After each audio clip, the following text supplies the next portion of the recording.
আমি আর একটা জিনিসের উত্তর দিয়ে দিই, যেমন আমি পাঞ্জাবি পায়জামা টুপি এটা পড়ি না। কেন? আমি কোন কিতাবে পাই নাই পাঞ্জাবি পায়জামা টুপি ইসলামিক ড্রেস, এবং কোন লোকই দেখাতে পারবে না আমাকে এই টুপি এবং পায়জামা পাঞ্জাবি ইসলামিক ড্রেস বলে কোন কিতাবে দেখাইতে পারবেন না। যদি কেউ দেখাইতে পারবে আমার সামনে আসবেন। এটাই আমি সবাইকে চ্যালেঞ্জ করছি।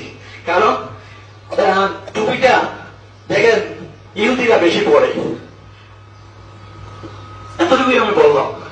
তাই আমি টুপি এবং পাঞ্জাবি পড়ি না। আমি পড়তে পারছি এবং বাদ দিয়ে দিচ্ছি। নামাজ শুরু হয়, ঈদুল ফিতরের নামাজ।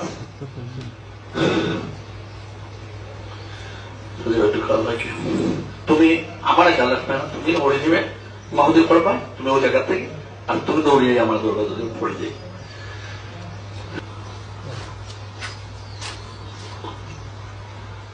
আল্লাহু আকবার।